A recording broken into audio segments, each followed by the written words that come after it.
this is an iHeart podcast. Guaranteed human.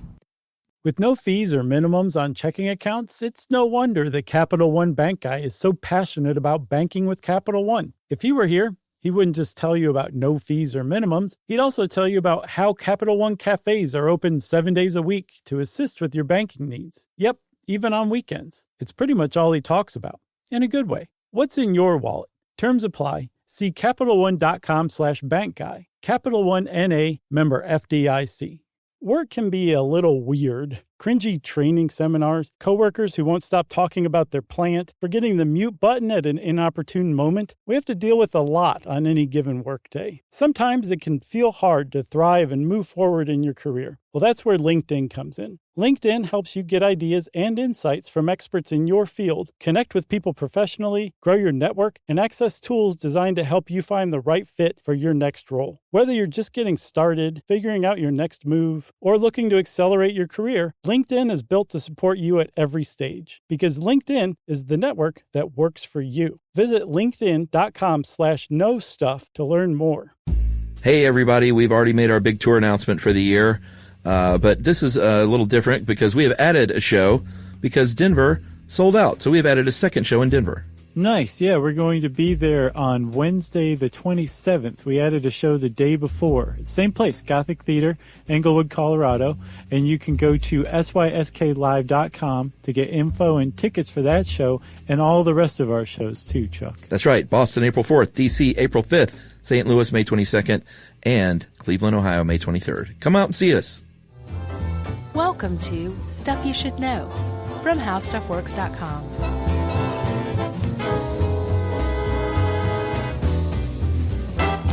Hey, and welcome to the podcast. I'm Josh Clark, Charles W. Chuck Bryant with Jerry. This is Stuff You Should Know. I love this one. Yeah, Vampires, December 4th, 2012 was our main podcast on vampires. It was a good one. And I don't remember touching on this at all, did we? No, I had no idea about it. That's nutty. It wasn't until I read a great article on Smithsonian yeah. About vampire panics in New England that I had first heard of it. Abigail Tucker from 2012. Yep, she did an amazing job on that one. Agreed. So let's start where that article starts, because I think it's a great place to dive into this weirdness. Yeah. 1990. Yeah, that's not what most people would think you would say. In Connecticut. I'm a freshman in college. There were some kids playing at I think a gravel quarry, and they discovered some graves. It's basically the dream of every kid who's ever played outside. Yeah. To discover some long lost graves. Like any kid poking around the woods, we're all really just looking for dead bodies. Pretty much. At the very least, you're prepared for it at all times, right? Yeah. Remember Stand By Me? Not kidding me? That's what inspired it all. That was one of the great, unnerving, disturbing dead kids of all time. And you know what? Ray Brower. My best friend Brett came upon a dead body one time playing in the woods. No. Yeah, and it was a neighbor who had a heart attack while raking leaves or cleaning up in the woods or something. So it wasn't nefarious, but he still ran across a dead body as a kid. Why was the guy cleaning up the woods? Well, I mean, I think it was the woods on the edge of his yard or something like that. How long had he been there for? Was he cleaning the woods? Right. Don't think it had been that long. He wasn't decomposed or anything. Okay. I think it was just oh, wow. Lifeless body. There's Mr. Whatever, Mr. Whipple. Right. Don't squeeze the Charmin. I'm cleaning the woods. So these kids found graves that were very, very old. They weren't, a dead neighbor or anything like that. They were actually, it turned out to be a lost family cemetery, again, in Connecticut, right? Mm-hmm. And in very short order, the Connecticut State Archaeologist, which is a pretty cool position, a guy named Nick Bellantoni, he was called out, and he starts excavating the place, right? Yes. I'll keep going. He finds a bunch of graves, lots of kids, because it's New England, 19th century, late 18th century, early 19th century is when they finally said, This is about when this graveyard was in use. Mm-hmm. And there were kids, some adults, buried normally, exactly like you'd expect. Yeah, I love how she said they were buried Yankee style. Yeah. I didn't know what that meant. It meant like in a very thrifty manner. Very bare bones, if you'll forgive the pun. Not like our ostentatious Southern coffins. Right. What about that lady who got buried in her Ferrari? Did you hear about her? I think I did. She was great just for doing that, you Yeah. know? Like, I'll see y'all in hell. I'm taking my Ferrari with me. No one's going to get this. She was like buried sitting up behind the wheel in a negligee in her Ferrari. That's how she was buried. That's like the Elon Musk's the Tesla in space. The Starman, with yeah. the little astronaut riding around in it. Well, yeah, everyone knows that that's actually the body of one of his enemies. Oh, of course. Who was alive when that rocket went off, I'm sure. Yeah. So there's this one grave out of all of them that is a little hinky, you could say. Mm-hmm. Bellantoni starts pulling away some of the rocks. It's entombed, not like the others. There's rocks around it. And he finds that the coffin has been broken. And on the coffin lid in brass tacks is JB, I believe, hyphen 55. Yeah, and this coffin is red, which is also different, I think, than the others. Right.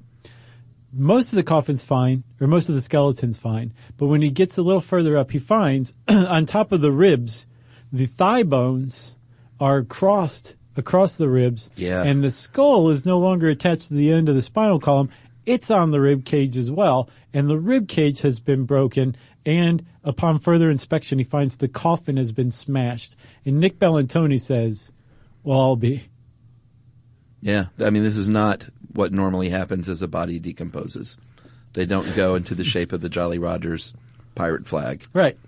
And it's funny that you picked this because, and this is sort of an announcement, but the great Aaron Mahnke of lore fame was telling me these stories this week in the office because he is partnering with us. He's going to do some shows with us now. Yeah, not lore. He's like, no. You don't get that one. Right. But he's going to do some new shows with us, and we're all super excited. But he was telling me all these stories. As you were falling asleep? Yeah, stroking my head gently. And the next day, you sent this article, or this collection of articles you put together and said, let's do one on vampire panics. And I was like, that's weird, man. Like, Aaron Mahnke was just talking about this. That is weird. And he has like 3 lore episodes, one on Mercy Brown that I listened to as part of this research, but then 2 others.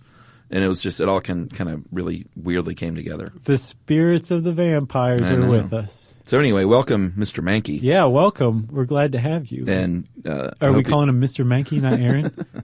No, but it was very sweet. He's a long-time, all-time Stuff You Should Know listener. Mm-hmm. And he's legit. I'm sure that he is going to hear this and say, oh, guys. I did this so much better. I did this so much better. I don't like you any longer. So anyway, JB55, you're right, is spelled out in brass tacks. It's a male skeleton. It's from the 1830s. At the latest. And the body is probably in his 50s or so. Yeah. And it's just very, very creepy. And perplexing. Yeah, very perplexing at first blush. Bellantoni said in that Smithsonian article he'd never seen anything like it before. Right. Right? So he obviously being an archaeologist, he's not like, well, that's pretty interesting. I'm going back to my sandwich now. He wanted to get to the bottom of it. That's right. So he started asking around. And finally, one colleague said, well, maybe it was a vampire. This is Michael Bell? Not yet. Oh, okay. It was apparently a colleague, I guess a fellow archaeologist, who's like, there was actually such things as vampire panics. And then Bellantoni met Michael Bell. Right. And notably, in 1854, this is about 20 years after the gentleman JB55, which is probably his age, right? Or I guess. Maybe? Yeah. Jim Brown, 55 years old. Yeah. Let's just call him that. In Jewett City, Connecticut, there was a vampire panic that had broken out, and corpses were exhumed that people might thought were vampires. And then I think is when he finally gets in touch with this Rhode Island folklorist named Michael Bell. Yeah, and Bell is like, my friend, I'm going to tell you something. Are you sitting down? And Bellantoni says, yes. And Bell goes, have you had your sandwich? He goes, Bell goes, you are sitting on the only intact physical evidence of what was a series of vampire panics that gripped New England in the late 18th to actually late 19th century, almost up to the 20th century. Yeah, that's the remarkable thing here. Because if you hear this and you're like, yeah, I know about Salem. Sure. This was a couple of hundred years later. Yeah, this roughly. This is about less than 150 years ago. Yeah, like we had evolved way past that by this point. Right. To believe that vampires existed and we need to dig up bodies of our relatives. Yeah. That's what's so shocking about this. Like the Enlightenment had come and gone. Science was a thing. It's very weird to think about how late this happened. It is. But sure enough, as Bellatoni looked into it and talked to Michael Bell and found out, no, there was vampire panics. A lot of people don't know about them because most people don't dig into that kind of thing. But they're actually, because they happened as late as they did, they're actually fairly well documented. The thing is most of the graves are lost. You have an actual grave of one of the vampires that was basically a victim of this vampire panic. Yeah, and apparently it happened, he documented, Bell, about 80 of these exhumations as far west as Minnesota, but obviously most of these took place in the Connecticut, Massachusetts, Vermont, New Hampshire area. Rhode Island, too. Rhode Island. Big time. Because I don't know what it is with New England. Well, we'll get to it. We'll get to it. They're weird. Because it definitely is a very weird thing, especially considering that, like, at the time, people who were alive were like, what are you guys doing? Yeah. How backwards can you be? You know? Yeah. So their contemporaries were even, like, put off by this kind of thing. And at first it was like you had to know somebody to know that this was going on. Yeah. But eventually a couple of them became high enough profile that it became international news that there was some weirdness going on in New England, that the locals were in the grips of a vampire panic. Yeah, Thoreau wrote about it in his journal. That's Henry David. Yeah. By the way. He wrote, he was at an exhumation and he wrote, it was like, wow, man. And as you said, Rhode Island, like this wasn't just like out in the sticks, a rural New England. This happened close to Newport, Rhode Island, which at the time and is still a very Tony area where. You ever been? Oh yeah, dude. Beautiful. That cliff walk or whatever. Yeah. Unbelievable. It is. And those houses were around back then. And these were well-heeled, rich people, and that's where they summered. Right, murdering one another and getting away with it, drinking champagne all the while. That's what they did. God bless them. Mm-hmm. That is a beautiful town. Yeah. Newport, Rhode Island is a gorgeous town. Yeah, I was very taken with it. Yeah. And thought I could totally live here if I had about 50 times as much money as I have right now. And it was 1900. Yep. So, as I said, like it is very well documented in some respects, but you have to be a guy like Michael Bell who knows where to look because graves like this don't pop up every day, right? Correct. There was this dude who documented it probably better than anybody, and he didn't hear about it until I think the late 1890s, but he was an anthropologist named George Stetson. He published like a monotype on it, on the New England vampire panics and exactly what the beliefs were. So he established like the baseline for these beliefs and really documented it in the late 19th century. Yeah, and kind of shook up the world with his findings. Yeah, so again, everybody at the time who wasn't involved is looking in like, what are you guys doing? Apparently the Boston Daily Globe said that was basically inbreeding was responsible for this weird behavior. Like people from the South were going, what in tarnation are you guys doing up there? Right. There was the idea that that Stetson, George Stetson, the anthropologist, had basically been fooled, been fleeced by, the slick New England rural folk. And that they were just pulling his leg, as it was put.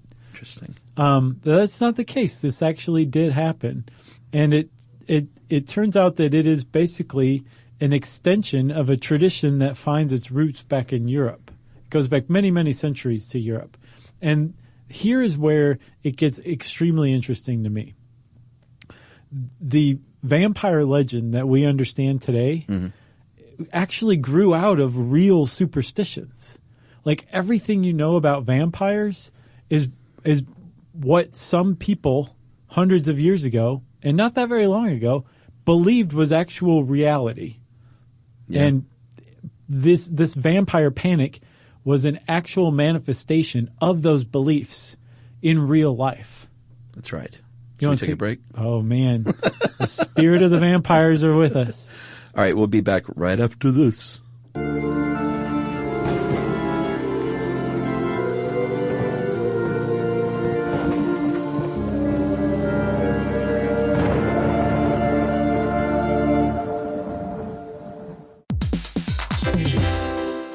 Hey everybody, we're here to talk to you about Wayfair, who believes that spaces should be functional, they should be comfortable, they should be well designed, and they can be well designed by you with their help. Your updated space should feel more comfortable, inviting, and practical for everyday use. And we're talking about outdoor seating. We're talking about grills. We're talking about major appliances. If you need storage solutions, Wayfair can help you out. Patio lighting, rugs, decor. It is your one-stop shop for home. Yeah. I mean, it's getting nice out, so it's time to think about living outdoors for the next few months. And Wayfair knows that outdoor furniture, it's heavy, it's intimidating to assemble. So Wayfair has stepped in and said, we're going to handle the hard part so you don't have to. That's right. You can shop Wayfair Verified, your shortcut to the good stuff. And that means their team of product specialists are going to vet everything by hand using a 10-point inspection, testing things like, quality materials, functionality, and features, and even how long it takes to build that piece of furniture. And the overall experience save time, reduce hassle, and improved convenience. Patio season is here, and these deals won't last. So head to wayfair.com right now to get your outdoor space ready for way less. That's WAYFAIR.com. Wayfair, every style, every home. Hey everybody, I want to talk to you a little bit about Tide Evo because it represents over 10 years of innovation and product development. Tide Evo is a first-of-its-kind technology where tens of thousands of minuscule fibers are spun together to form a 6 times powerful layer packed with scrubbers, brighteners, pre-treaters, and fresheners. And that's going to deliver a breakthrough clean that's so powerful it feels like magic. Yeah, it is kind of like magic. Tide Evo is revolutionary. A 100% concentrated, waterless laundry tile that's made of compressed microfiber soap layers rather than liquid or powder. And it's not like pods or sheets because it uses 6 layers of detergent fibers to deliver superior cold water cleaning without plastic packaging of any kind. And it provides a mess-free, lightweight solution that dissolves lickety-split. So whenever you run into a laundry challenge, turn to Tide Evo. It's revolutionary. It's magic. Try new Tide Evo. Real laundry magic.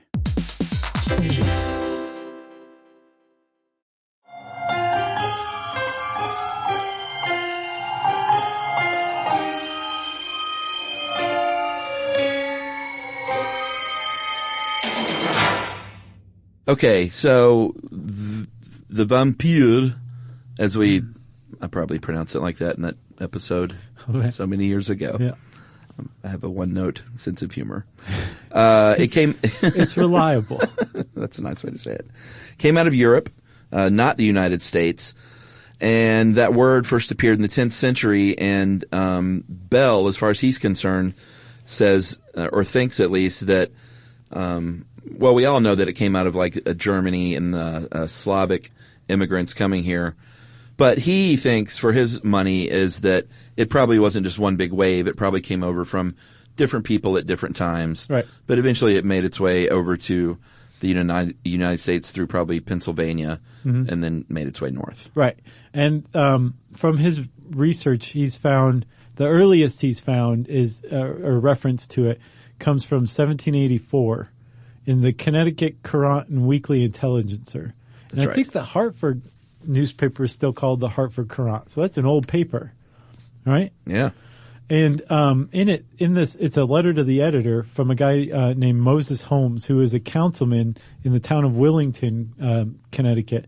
And he's basically warning people not to listen to what he calls, quote, a certain quack doctor, a foreigner. Mm-hmm. And basically this doctor was saying there's vampires afoot, and you need to exhume your family and kill them because they're vampires now.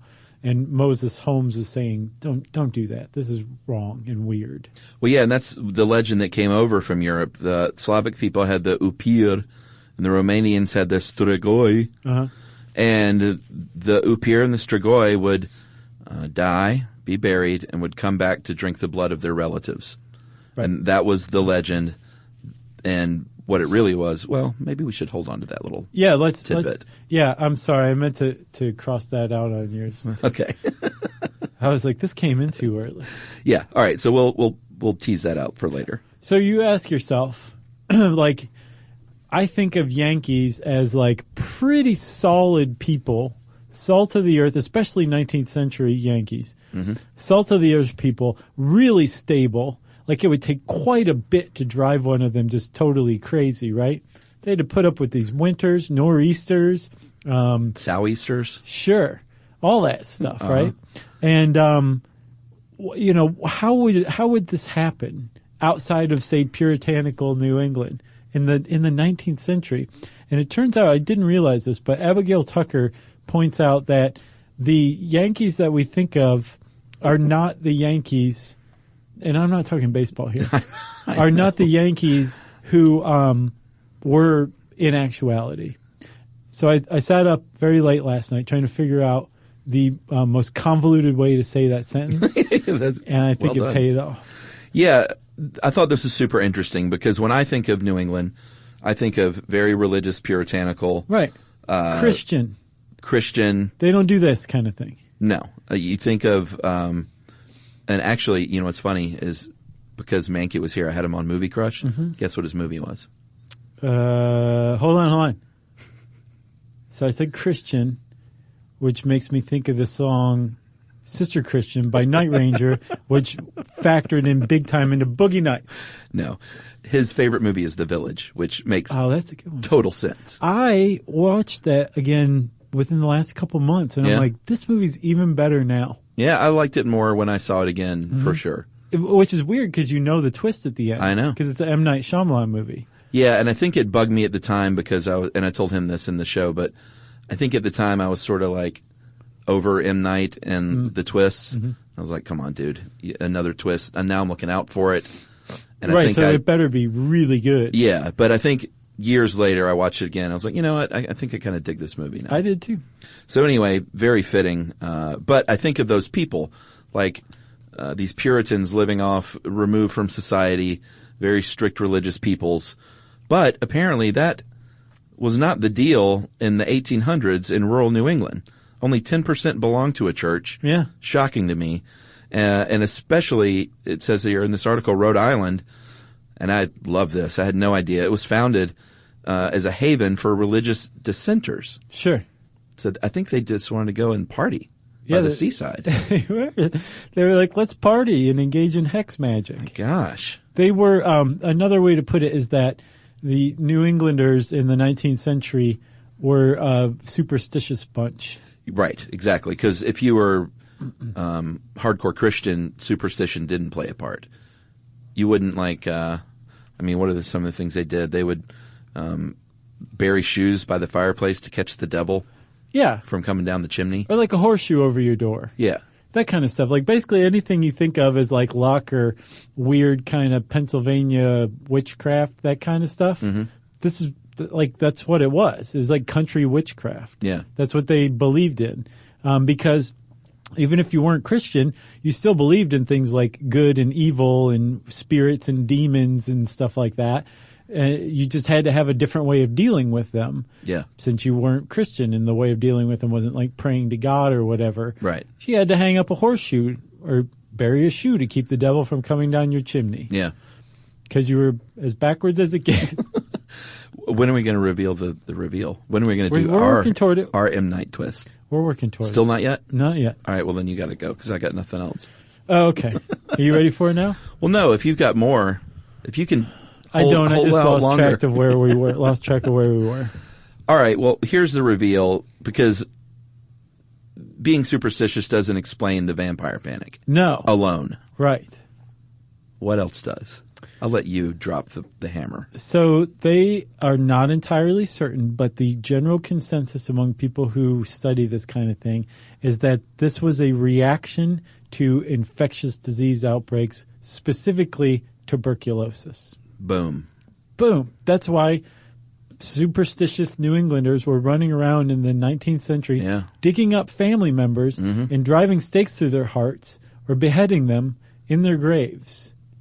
I love stuff like this. I do too. When you can look back years later, I wonder what they're going to, in 100 years, about the Satanic Panic.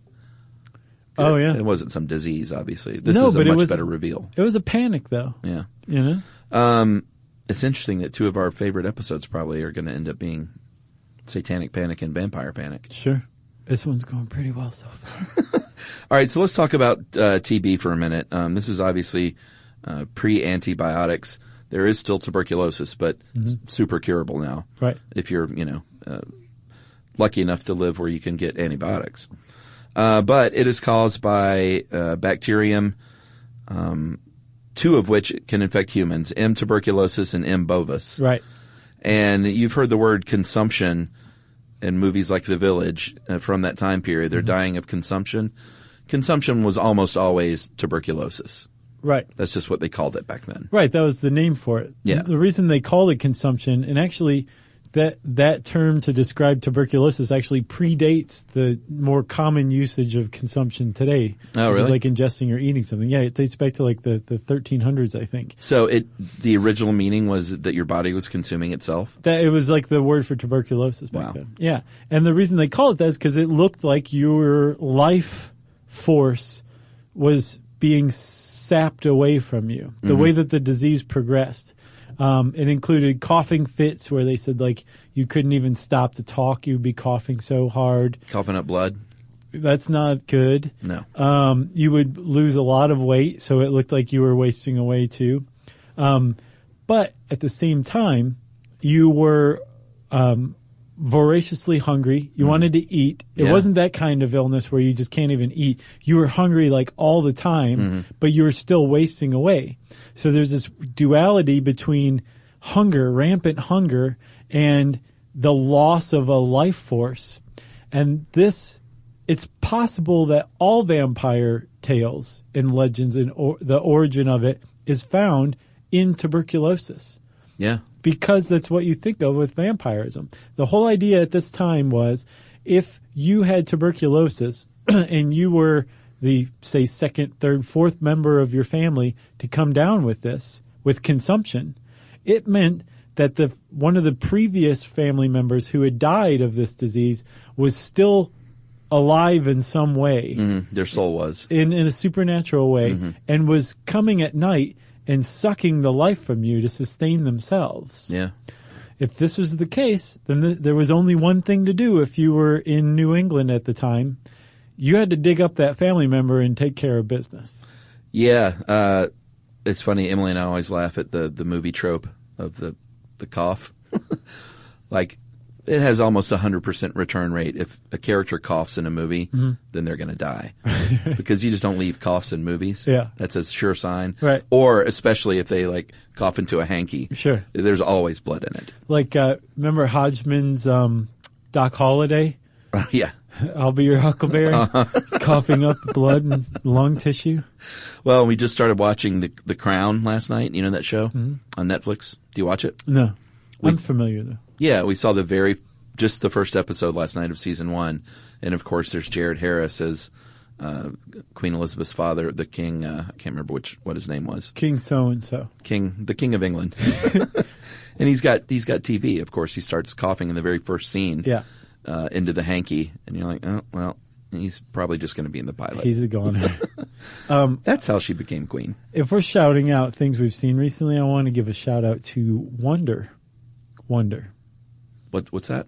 The right. movie about the kid with facial differences. I've heard this. His parents are Owen Wilson Tough. and Julia Roberts. Yeah. So good, though. Is it good? Yeah. All right. You know what? Let's take a break. Okay. Who thought Wonder was going to make an appearance in the Vampire Panic episode? Not me. All right. We're going to take a break and we're going to come back and talk a little bit more about how a family might do this right after this.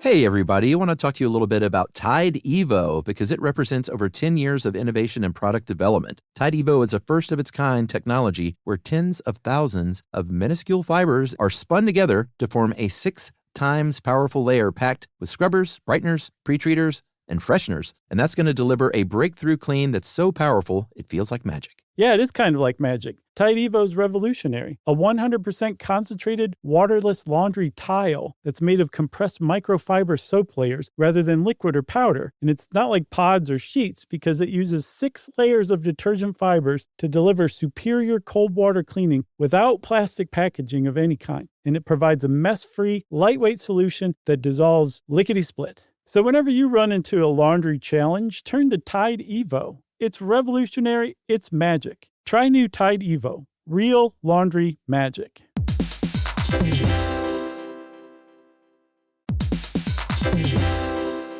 Dell PCs with Intel Inside are built for the moments that matter, for the moments you plan and the ones you don't. Built for the busy days that turn into all-night study sessions, the moment you're working from a cafe and realize every outlet's taken. Yeah, the times you're deep in your flow and the absolute last thing you need is an auto update throwing off your momentum. That's why Dell builds tech that adapts to the way you actually work. Built with a long-lasting battery so you're not scrambling for the closest outlet. And built-in intelligence that makes updates around your schedule, not in the middle of it. That's right. They don't build tech just for tech's sake. They build it for you. Find technology built for the way you work at Dell.com/Dell PCs. Built for you.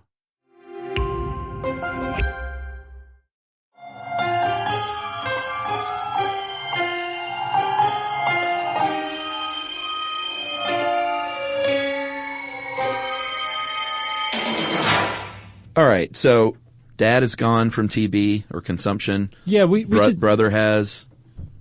Sister has. Yeah, maybe one's on their deathbed, the other one's about to die. Maybe. We should talk a little bit about consumption a little more. At the time, there were people out there in the world in the late 19th century who understood that consumption was tuberculosis, was an infectious disease caused by these germs. Yeah. The people engaged in these vampire panics did not generally think that. They didn't realize that this was a contagious disease.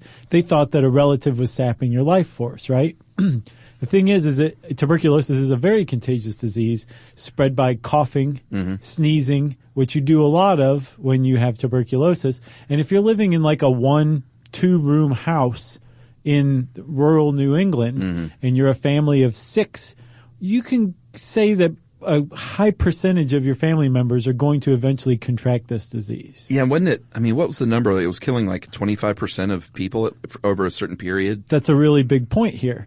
The vampire panic started in the late 18th century. Tuberculosis really started to gain a foothold in New England in about the 1730s. And by the time the vampire panics hit their height in the late 18th, early 19th century, it was the number one killer of New Englanders at the time.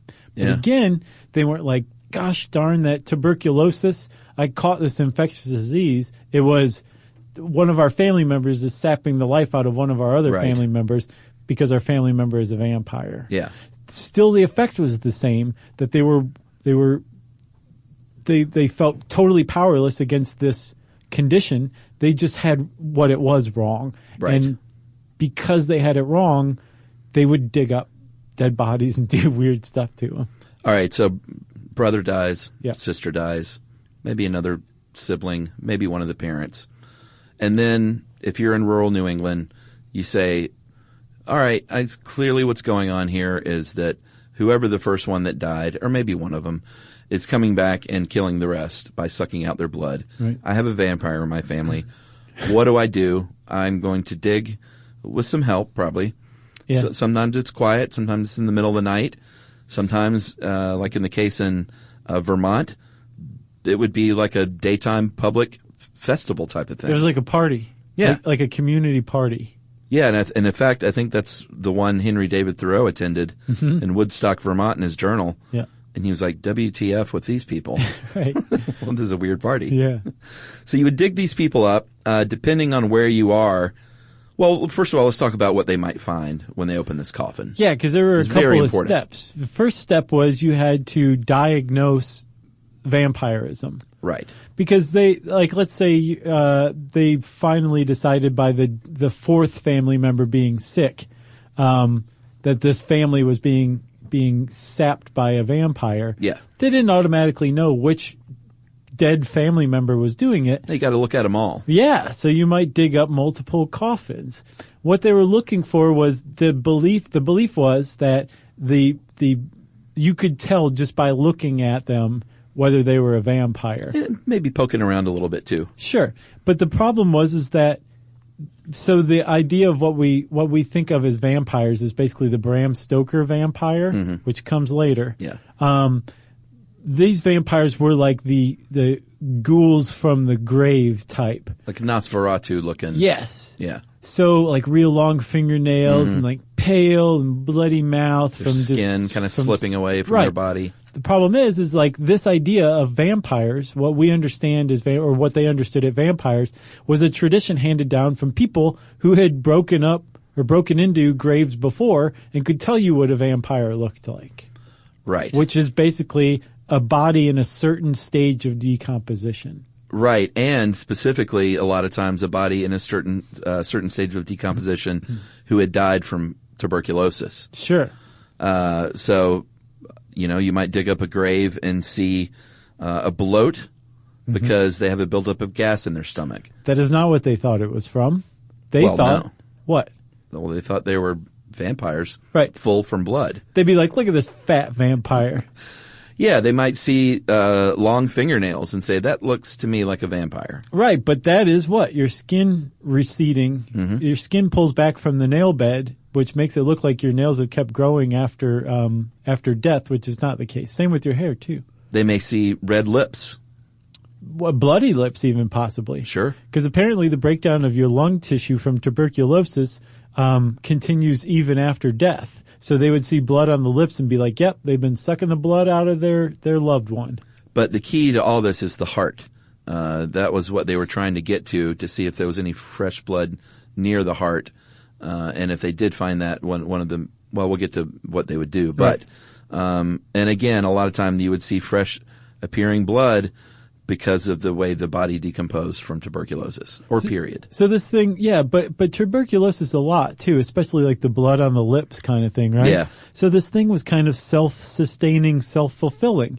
When somebody died of tuberculosis, if you dug them up at a certain period of time, especially if they say like died in winter, they might seem inexplicably in a pristine state. Yeah, because they're underground in New England. Right. It's freezing. In the winter. So they would fit the bill for a vampire just by definition of being a decomposing body. Yeah. But to the people who didn't understand what decomposition was, it was just plain as day that they were looking at a vampire in the grave. Yeah. Right? So they find a family member that fits the bill of a vampire. That's step one. Vampirism has been diagnosed. Next is dispatching the vampire, dealing with the vampire. And the problem is this. The vampire's already dead. So there are only certain things you can do to a vampire to kill it.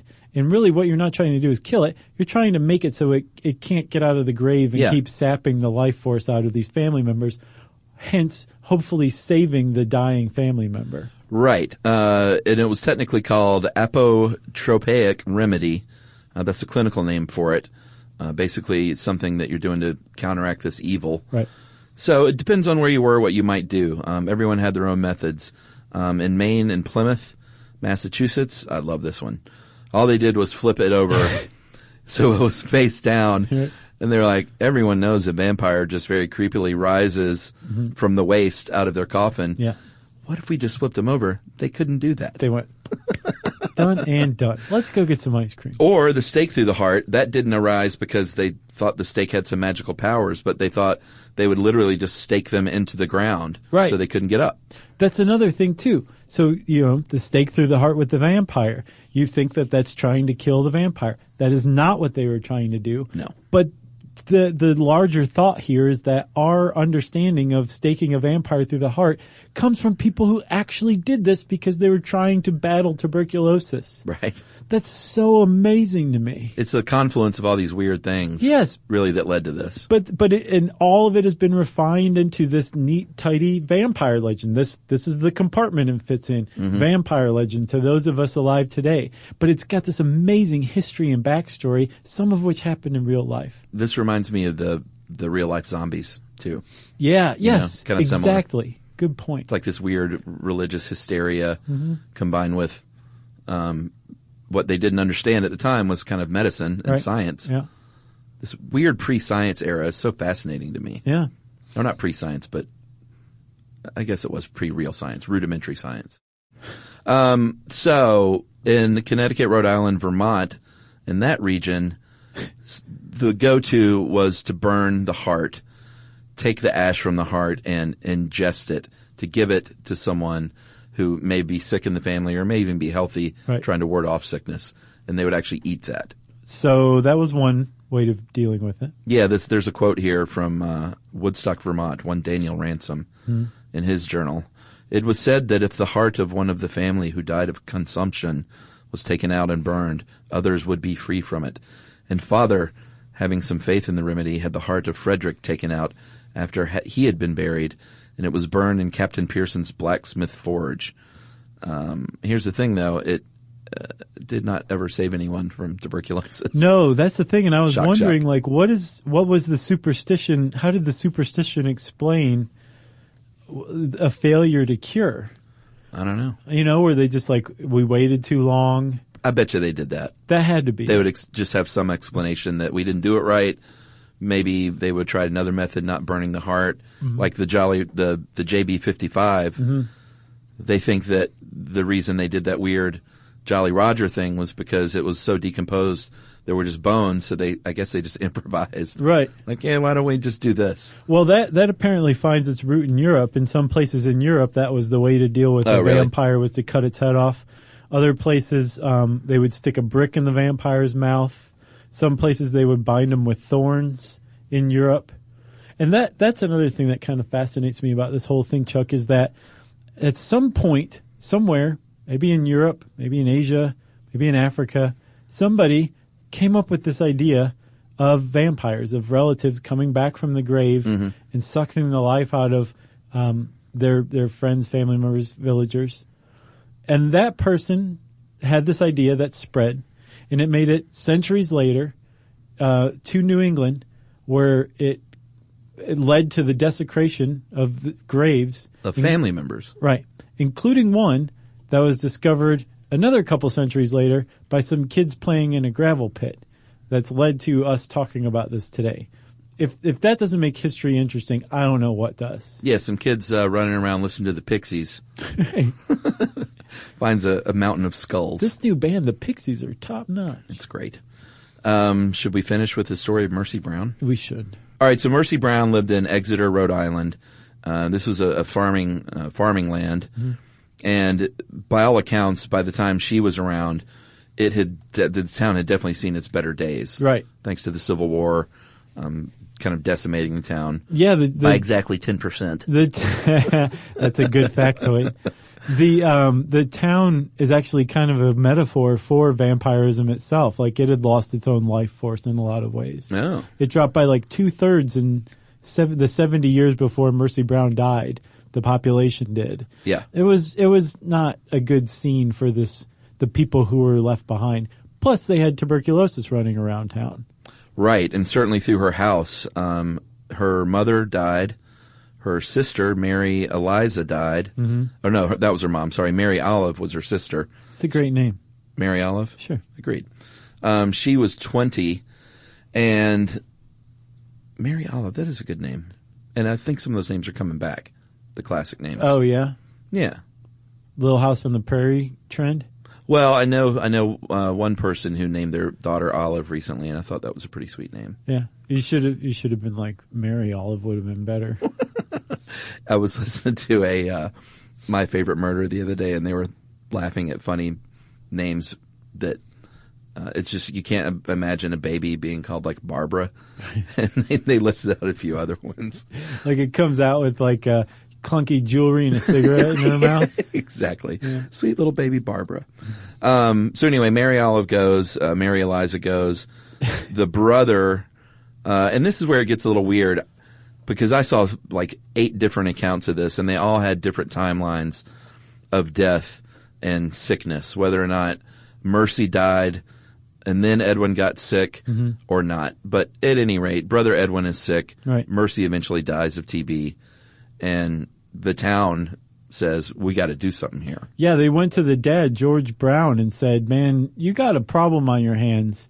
And if you think about it, so all this took place over like a decade, which you're like, that's a long time. I would think the end of the 19th century, that's a pretty average mortality rate for a family. Apparently not. But they were kids, they were in their early 20s. Well, also he lost his wife as well. So Yeah. over the course of a decade, this family of 5 went down to basically a family of 1 1/4, depending on whatever you want to count Edwin as he's dying, right? Yeah. So George Brown was like, you're probably right. We should do something.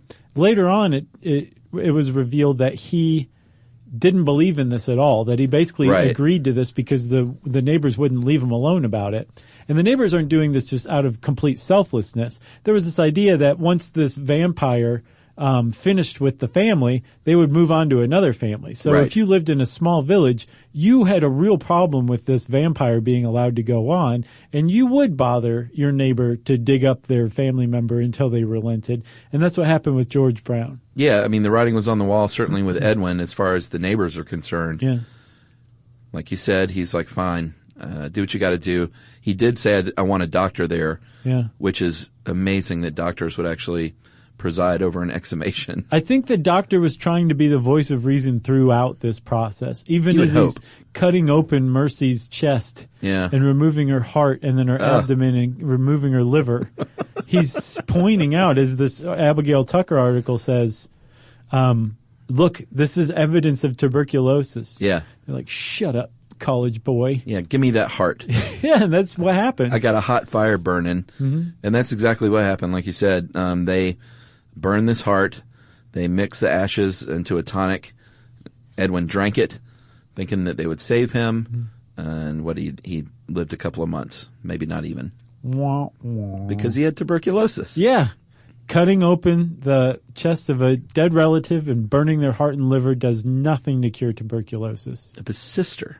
Yeah, the sister, which is, it's really sad, but at the same time, it kind of gives you a picture of George Brown. He doesn't believe in like all this vampire superstition. He apparently also is cool with the desecration of a grave. He's not a very sentimental guy. Is the impression that I have of him, Yeah. He's like, yeah, go cut her open. That's Yeah. fine. Just stop bothering me. Just make sure that my doctor friend Ted is there to point out how stupid all of this is. Yeah, because they sent Edwin away, I think, to try and get well. Yeah. And I don't know if George was there, but he definitely wasn't at the exhumation. No. There was a guy there from Providence newspaper. Here's our other M. Night Shyamalan twist. That's right. He wrote an article that basically told the world about this, and it got picked up. And it got picked up by a number of papers, including the New York World. And in 1896, the New York World reported on the vampire exhumation of Mercy Brown. And a clipping of that article was found in the papers of a certain person. Chuck, who was it? Bram Stoker. That's right. The author of Dracula. Yeah. So scholars have said this all came too soon before Dracula was published. He was probably working on it already, or he was working on it already. It didn't influence it at all. Some people say, no, he definitely did. He was influenced by this vampire panic for sure. Yeah, in Mankey's lore episode on Mercy Brown, because he's just a great storyteller, he ended it just by saying, I think the last words of the show were Bram Stoker. Oh. He didn't say, maybe he did, maybe he didn't. Okay, you ready? Yeah, so yeah. Hold on. Let's try this again. We're going to do this lore style. So Chuck, a newspaper clipping of Mercy Brown's exhumation was found in the papers of Bram Stoker. the... Did we have classical music going? I Piano? hope so, Jerry. All right. Okay. And he also didn't have me giggling in the background. If you want to know more about lore, well, go check out that podcast and look for more good stuff coming soon from Aaron Mankey, who's now our coworker, which means we have to buy him a Christmas present. I know. And in the meantime, while we're figuring out what to get Aaron Mankey, it's time for listener mail.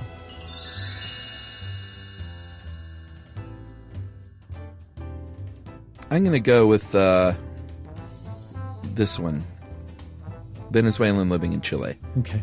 Hey guys, new fan of the podcast. Started with the 7 Wonders, so that's super new. And I was hooked since then. And now listen to the new ones and go back in time to 2009 ones. I want to go through all. That sounds like they're sandwiching. Maybe. Yeah. I'm from Venezuela, living in Chile, and I want to suggest one about identity. We as Venezuelans are going through a difficult time as the government is not issuing passports. As an immigrant, it is super hard. Basically, if I want to travel, I can only go to the Mercosur member countries because I could do so with the RUT, R-U-T, which is the Chilean ID card.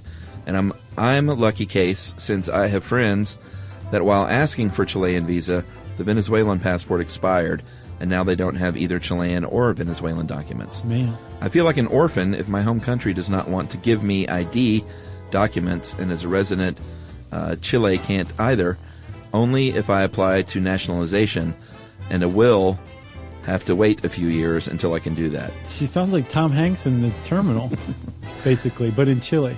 And I have no one to claim. I just want to put the word out about our situation. The Venezuelan government pretends that everything is okay when it's not. My family is broken across the world, and I'm incapable to go see them, and they can't come to me. It is a painful situation. Keep up with good work, guys. Thanks to you, I have new topics to discuss with my friends. They were particularly interested in how frogs work. Sorry for the broken English. I'm still working on my grammar. I think you did great. Agreed. P.S. I will love to hear a shout-out. Hearts, hearts. That is Emanuela Goya. Shout out, Emanuela. Hang in there. Yeah, that's really sad to hear, and you're doing great with your English. We are very sad to hear about that situation. Yeah. If you want to get in touch with us and let us know about something going on in your country that we weren't aware of, we want to hear about it. You can tweet to us at Josh Clark or at SYSK Podcast. I also have a website called AreYouSeriousClark.com. Chuck is on Facebook at Facebook.com/Charles W. Chuck Bryant. He's also at Facebook.com/Stuff You Should Know. You can send us an email to StuffPodcast@HowStuffWorks.com. And as always, join us at our home on the web, StuffYouShouldKnow.com.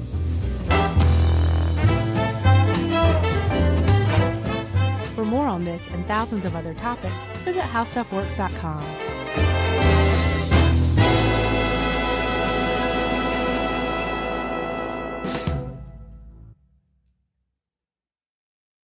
You know, you could be adored by everyone and still completely ignored by your cat. Trust me, I know. But if you feed your cat Sheba, you can go from being ignored to truly adored in 12 days guaranteed or your money back. Sheba has a full menu of products, appetizers, entrees, treats, even a kitten's menu. It's so cute. So Sheba has a product for even the pickiest eater. Like Sheba Puree, it's made with bone broth, they are chef-inspired flavors, it's got a smooth and creamy texture that cats love, and contains no corn, wheat, soy, or artificial flavors. It's food that your cat's gonna love. To learn more, check out Sheba.com. That's SHEBA.com. If audiobooks are your thing and you've been meaning to listen to more of them, you should check out a podcast called Earsay, the Audible and iHeart Audio Club, hosted by Cal Penn. Each episode spotlights standout audiobooks on Audible across all kinds of genres: sci-fi, comedy, romance, thrillers, and more, with Cal talking to guests who help break down what makes each story worth listening to. It's a fun, easy way to discover your next great audiobook. Check out Earsay on the iHeartRadio app, Apple Podcasts, or wherever you get your podcasts. This is an iHeart podcast.